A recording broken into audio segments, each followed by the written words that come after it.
കൈത്തറിയിലും കരകൗശലത്തിലും മാത്രമല്ല, കാർഷിക മേഖലയിലും പുതുവിപ്ലവങ്ങൾ സൃഷ്ടിച്ച തമിഴകത്തിലെ കർഷക ശ്രേഷ്ഠരെ തേടിയുള്ള ഹരിതഭാരതത്തിൻ്റെ യാത്ര തുടരുകയാണ്.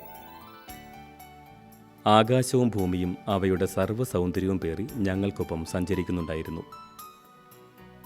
സത്യമംഗലത്തെ ഓരോ പുൽക്കൊടിക്കും ആത്മസാക്ഷാത്കാരത്തിൻ്റെയും നേട്ടങ്ങളുടെയും ചരിത്രങ്ങൾ പറയുവാനുണ്ടാകും. ഇവിടുത്തെ ഏതാനും ജൈവ കർഷകർ ഈ മണ്ണിനെ നേരും നിറവുമുള്ളതാക്കി തീർത്ത കഥകൾ.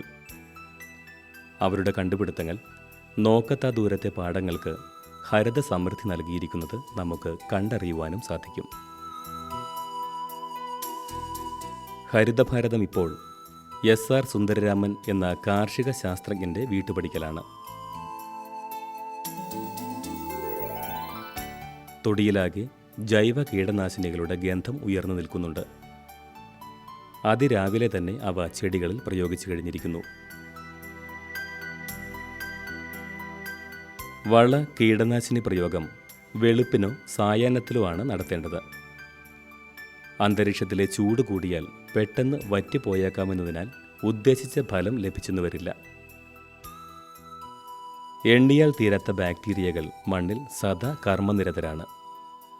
അതുകൊണ്ട് തന്നെ ജൈവവള പ്രയോഗത്തിൽ ചെടികളെ നേരിട്ട് പരിപോഷിപ്പിക്കുകയല്ല ചെയ്യുന്നത്. വളം കൊടുക്കുന്നത് ബാക്ടീരിയകൾക്കാണ്. ഉത്തേജിക്കപ്പെടുന്ന ബാക്ടീരിയകൾ വേണ്ട വിധം പണിയെടുത്ത് ചെടിയുടെ രക്ഷകരായി മാറിക്കൊള്ളും. അസംസ്കൃത വസ്തുക്കൾ പ്രത്യേക അനുപാതത്തിൽ ചേർത്ത് ജീർണിപ്പിക്കുക വഴി അസംഖ്യം ബാക്ടീരിയകൾക്ക് ജന്മം കൊടുക്കാനാവും. അത് സസ്യങ്ങളെ അങ്ങേയറ്റം ഊർജ്ജസ്വലരാക്കി മാറ്റും. മുമ്പുള്ളതിനേക്കാൾ 10 മടങ്ങ് കാര്യക്ഷമതയായിരിക്കും അപ്പോൾ ഉണ്ടാവുക. 30-ൽ പരം ജൈവവളങ്ങളാണ് സുന്ദരരാമൻ തൻ്റെ പരീക്ഷണശാലയിൽ ഉൽപ്പാദിപ്പിക്കുന്നത്. ഇവയിൽ പലതും അഭൂതപൂർവമായ വിളവ് ഉണ്ടാക്കുന്നവയാണ്. ചിലവയാകട്ടെ കീടനാശിനികളായി ജോലി ചെയ്യുന്നവയും. തണ്ടുതുരപ്പിനെയും വേരുപുഴുക്കളെയും ഒക്കെ കൊന്ന് കൊലവിളിക്കുന്ന ഉഗ്രൻ മരുന്നുകൾ ഈ ശാസ്ത്രജ്ഞൻ്റെ പക്കലുണ്ട്. அமுதம் சொல்யூஷன் இதுக்கு பேர். இந்த கரைசலுக்கு பேர் என்னங்க? அமுதம் சொல்யூஷன் பேர். இந்த அமுதம் சொல்யூஷன் வந்து ജൈവ ഔഷധികളിൽ ഏറ്റവും പ്രധാനപ്പെട്ടതാണ് അമുദം. ചെടികൾക്ക് നിത്യജീവൻ നൽകുന്ന പാനീയമാണിത്. പേരെടുത്ത ഒരു വളർച്ചാ സഹായിയാണ് അമുദം.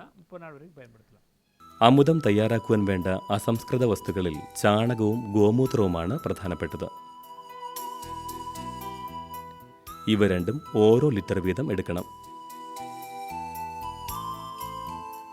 250 ഗ്രാം വെള്ള ശർക്കരയും ആവശ്യമാണ്.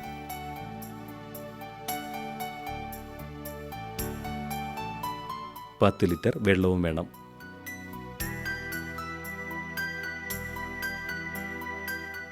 ചാണകത്തിൽ വെള്ളമൊഴിച്ച് നന്നായി ഇളക്കി കൊടുക്കുകയാണ് ആദ്യം ചെയ്യുന്നത്.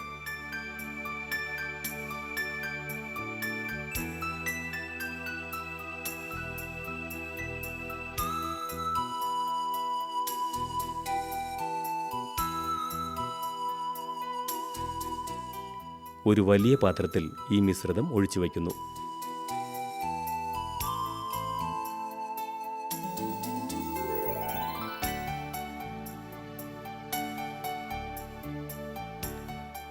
ശർക്കര ഒരു പാത്രത്തിലിട്ട് വെള്ളം ചേർത്ത് നന്നായി അലിപ്പിച്ചെടുക്കാം.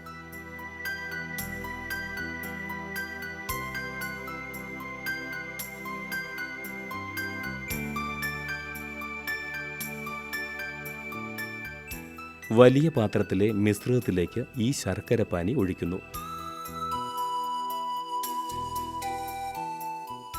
ചാണകവും ശർക്കരയും അടങ്ങിയ ഈ മിശ്രിതത്തിലേക്ക് ഗോമൂത്രം ചേർക്കാവുന്നതാണ്.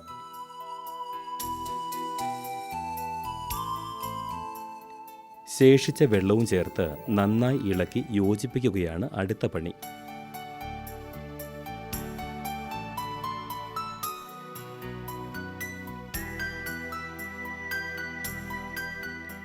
പാത്രം നന്നായി അടച്ച് മാറ്റിവെക്കേണ്ടതായുണ്ട്.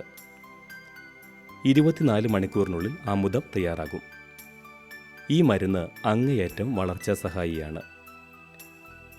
1 ലിറ്റർ അമുദം 10 ലിറ്റർ വെള്ളത്തിൽ കലക്കി നേർപ്പിച്ചെടുത്ത് ചെടികൾക്ക് തളിക്കാം. 2% യൂറിയയ്ക്ക് സമാനമായതിനാൽ അമുദം വേരിലൂടെയുള്ള ജലസേചനത്തിനും ഉപയോഗിക്കാവുന്നതാണ്. 1 ഏക്കറിന് 50 മുതൽ 200 ലിറ്റർ വരെ അമുദമാണ് കൊടുക്കുന്നത്.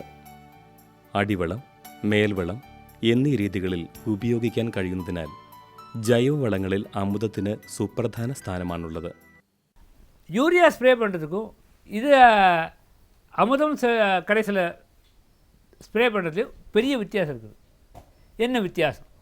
இப்போது യൂറിയ ഉണ്ടാക്കുന്ന ഫലം അമുദവും തരുന്നുണ്ട്. அது என்னன்னு கேட்டீங்கன்னா, യൂറിയ ആവട്ടെ இலையில ഇലകൾക്ക് രുചി വർദ്ധിപ്പിച്ച് കീടങ്ങളെ ക്ഷണിച്ചു വരുത്തുകയാണ് ചെയ്യുന്നത്. அந்த பயிரை അമുദം അത്തരം പ്രശ്നങ്ങൾ ഉണ്ടാക്കുന്നില്ല. அது வா வான்னு ഇതിൻ്റെ അരോചകമായ ഗന്ധം കീടങ്ങളെയും പുഴുക്കളെയും ചെടിയിൽ നിന്നും അകറ്റി നിർത്തുകയാണ് ചെയ്യുക.